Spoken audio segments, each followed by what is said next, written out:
The original premise of this video was going to be my first solo flight in the Piper Cherokee. But when I got up in the air that day, it was way more windy than I was comfortable with, so I ended up just doing a lap in the pattern and putting the plane away.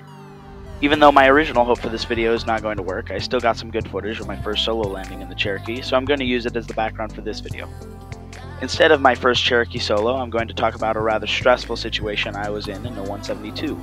For a bit of context, the players in this story are a Cessna 172, an alternator warning light, and a KHTS, aka Huntington Airport in West Virginia. I was on a solo cross-country flight with 5 stops along the way.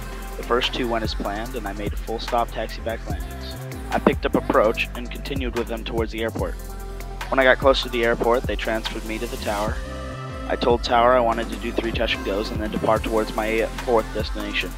I was cleared to land, I performed my first touch and go, and was told to do a left closed traffic pattern.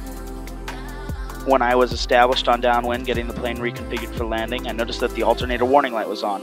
Though abnormal, it was not immediately threatening to my safety. I had been cleared for the option, but I was too high after not descending as soon as I should have. I told tower I was going to execute a go-around. After the go-around, I told tower that I had an indicator light come on and would like the next landing to be a full stop. After landing, I taxied to parking, shut down the plane, and called the airport mechanic from my home airport. He told me to fly the airplane back to my home airport without stopping at my last destination.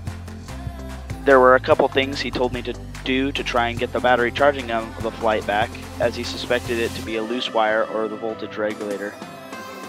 Other than that, there was only one other problem that I had getting back. I had never done anything but touch and goes at a towered airport in real life. I had done a lot on a simulator, so I knew most of what to do, but was not absolutely sure. So I called my instructor, verified that the information that I had and the procedures that I knew were correct for getting out of a towered airport. After successfully taking off, I was handed over to departure and maintained flight following with them until they transferred me over to Indianapolis Center. On the 75 nautical mile leg home, I tried the things the mechanic told me to do, none of which could get the battery charging again.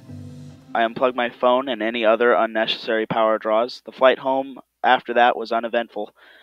I landed the plane and handed it over to the mechanic. It turns out the alternator had stopped working. I don't currently know why, but it has since been replaced. This is how I handled an abnormal and stressful situation. If you think I could have done anything better, please let me know. I'm a student pilot and always open to advice.